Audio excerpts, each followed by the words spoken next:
Kolkata American সেন্টারের সামনে সন্দেহজনক গতিবিধি এবং ছবি তোলার অভিযোগে পাকড়াও করা হয়েছে এক যুবককে। ধৃত ব্যক্তি উত্তর 24 পরগনার বাসিন্দা বলে পুলিশ সূত্রে খবর। আমেরিকান সেন্টারের মতন হাই সিকিউরিটি জোনে কি উদ্দেশ্যে সে ঘোরাফেরা করছিল জানতে চেয়ে তাকে পাকড়াও করে জিজ্ঞাসাবাদ করছে শেক্সপিয়ার থানার পুলিশ।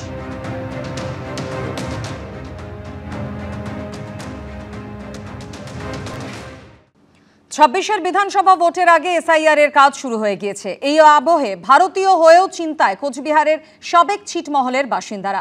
কার্যত আতঙ্কিত বলেই দাবি করছেন সেখানকার একাধিক বাসিন্দা। অন্যদিকে ভারতে থেকেও দুই জেলার টানাপোড়েনে 2002 সালের তালিকায় নাম ওঠেনি নদিয়ার চক যাত্রা সিদ্ধির বহু বাসিন্দার। এসআইআর আবহে চিন্তায় রয়েছেন তারাও।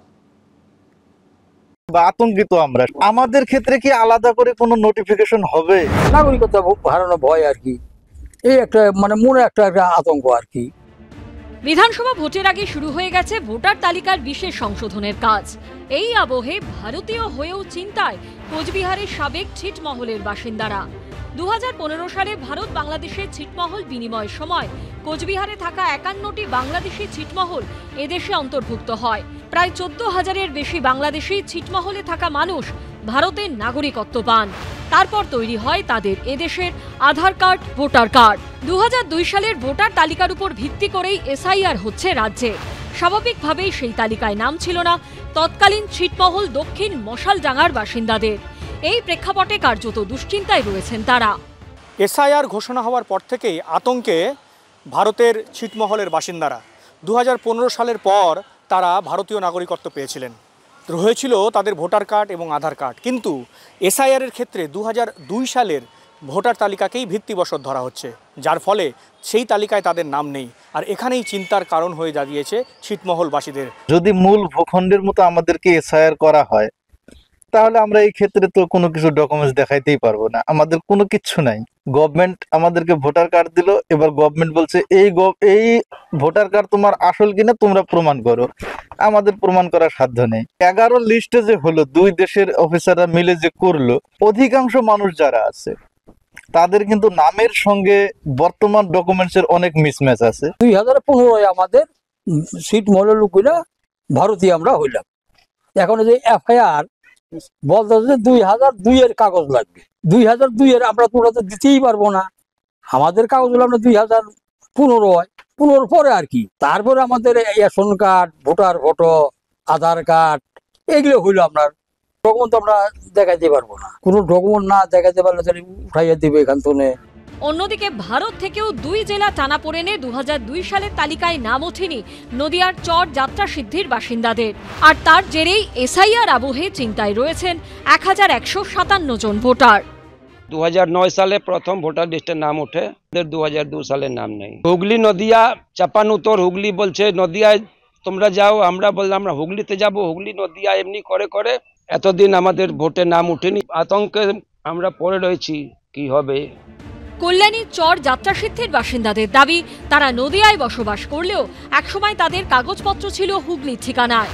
কোন জেলার ভোটার তা নিয়ে টানাপোড়েন শুরু হতেই ভোটার তালিকা থেকে নাম কেটে দেওয়া হয় তাদের। ফলে 2002-এর তালিকায় নাম ছিল না অনেকের। আদালতের দ্বারস্থ হবার পর 2009 সালে নদিয়ার ভোটার তালিকায় নাম ওঠে। 2002-এর ভোটার লিস্টে যদি প্রশাসন নাম চায়, এখানে মোটামুটি 400 পরিবার, একটাও পরিবারে 2002 সালের ভোটার লিস্টে নাম খুঁজে পাবে না। যেহেতু এখানকার মানুষ লাস্ট 1981 সালে বালাগড় বিধানসভায় লাস্ট ভোট দিয়েছে, তখন হুগলি ডিস্ট্রিক্টে ভোট হতো। ওই 1981 সালে লাস্ট ভোট হওয়ার পর এখান থেকে প্রশাসন বলে দিল এটা নদিয়া ডিস্ট্রিক্ট। কি হবে এই চর যাত্রা সিদ্ধির বা দক্ষিণ মশালডাঙ্গার বাসিন্দাদের? জল্পনার সঙ্গে শুরু হয়েছে রাজনৈতিক তরজা। তড়িঘড়ি করে হঠকারী সিদ্ধান্তে যে বা যারা বিপুল পরিমাণ মানুষ অনিশ্চয়তা এবং উদ্বেগে পড়ছেন, এই ছিটমহল সংক্রান্ত যারা বাসিন্দা আছেন তারা তাদের মধ্যে অন্যতম।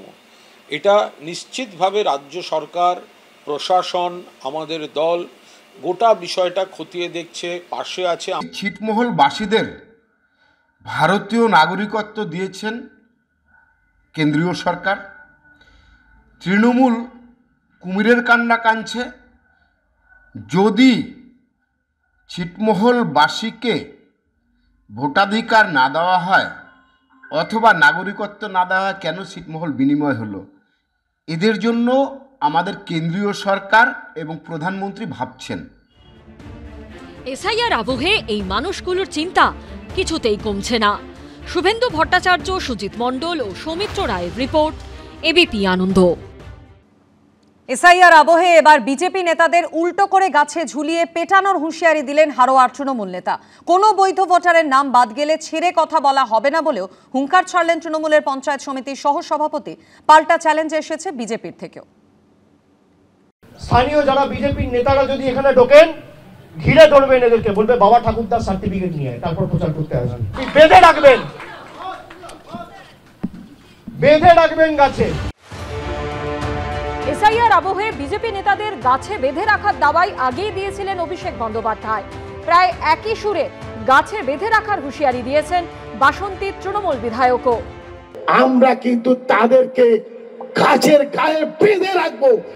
এবার তৃণমূলের শীর্ষ নেতৃত্বে দেখানো পথেই আরও এক কদম এগিয়ে গেলেন হারোয়ার তৃণমূল নেতা। বিজেপি নেতাদের উল্টো করে গাছে ঝুলিয়ে পেটানোর হুঙ্কার ছাড়লেন হারোয়া পঞ্চায়েত সমিতির সহ সভাপতি আব্দুল খালেক মোল্লা। তাকে সিধা করে না, তাকে উল্টো করে গাছে ঝুলিয়ে তাই পেটাবো। মঙ্গলবার থেকে এনুমারেশন ফর্ম নিয়ে বাড়ি বাড়ি যাবেন বুথ লেভেল অফিসাররা। শনিবারই শেষ হয়েছে বিএলওদের চূড়ান্ত প্রশিক্ষণ। তৃণমূল সূত্রে খবর, শুক্রবার দলের 18,000 নেতা ও পদাধিকারীদের নিয়ে ভার্চুয়াল বৈঠকে এমনই নির্দেশ দিয়েছেন অভিষেক বন্দ্যোপাধ্যায়। এরপরে হারোয়ায় বুথ লেভেল এজেন্টের দায়িত্ব সামলাবেন যারা, শনিবার তাদের নিয়ে একটি বিশেষ সভা করেন হারোয়ার তৃণমূল নেতা আব্দুল খালেক মোল্লা। সেখানে বিজেপি নেতাদের গাছে উল্টো করে ঝুলিয়ে পেটানোর হুমকি দেন হারোয়া পঞ্চায়েত সমিতির সহ সভাপতি।